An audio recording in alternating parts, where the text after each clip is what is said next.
ताडोबा नुसतं नाव ऐकलं तरी अंगावर काटा येतो. भारताची टायगर कॅपिटल म्हणतात याला. पण ही कॅपिटल, ही राजधानी बनली कशी? तर 3 नावांनी: वाघडो, मटकासूर आणि ती जिच्यामुळे आज ताडोबा जगभर फेमस झालाय. ताडोबाची राणी माया. ही हाय माया, 2010 साली जन्मलेली. तिची आजी कतरीना इथली राणी होती. तिची आई लीला, काही लोक नीरा पण म्हणतात, ती पण राणी. आणि आता पांढरपौनी नावाच्या ताडोबाच्या सगळ्यात भारी जागेवर राज्य हाय ते मायाचं.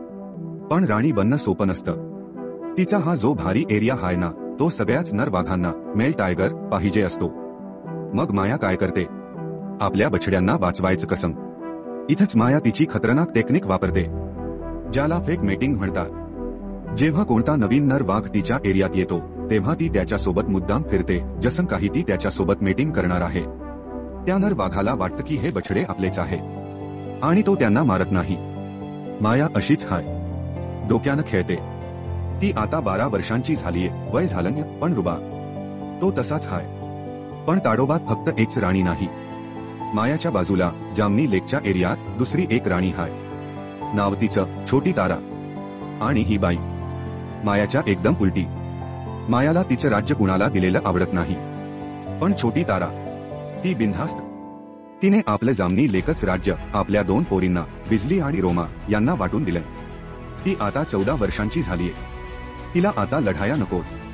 ती शांत बसून आपल्या पोरींचा संसार बघते. आता खरी गंमत ऐका.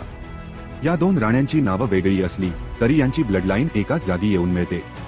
आणि ती जागा म्हणजे ताडोबाचे नरवाघ. खेळाडू नंबर 1 मटकासूर. हा बाहेरून आलेला वाघ. बफर झोनमधून कोळारा बफर आला. पण पठ्या असा काही आला की त्याने माया आणि छोटी तारा दोघींसोबत मेटिंग केलं. दोघींनाही त्याच्यापासून बछडे झाले. म्हणजे एकाच बापाची पोरं 2 वेगळ्या राण्यांच्या घरात. खेळाडू नंबर 2 बलराम. ताडोबाचा जुना जाणता वाघ. हा पण कमी नाही. बलराम हा मायाच्या सध्याच्या बछड्याचा बाप हाय. तोच बलराम छोटी ताराची पोरगी रोमा हिच्या बछड्यांचा पण बाप हाय. म्हणजे एकाच वाघाची पोरं मायाच्या घरात पण आणि तिच्या छोटी ताराच्या नातीच्या रूपात पण. याला म्हणतात रक्ताचं जाळं. आम्ही जेव्हा सफारीला गेलो तेव्हा काय दिसलं माहितीये? बलराम आम्हाला दिसला. बिचारा जखमी होता. काही दिवसांपूर्वीच त्याचं रुद्रा नावाच्या दुसऱ्या वाघाशी भांडण झालं होतं, एरियासाठी, जागेसाठी. माया दिसली. म्हातारी झाली तरी तिच्या चेहऱ्यावरचा कॉन्फिडन्स तसाच होता.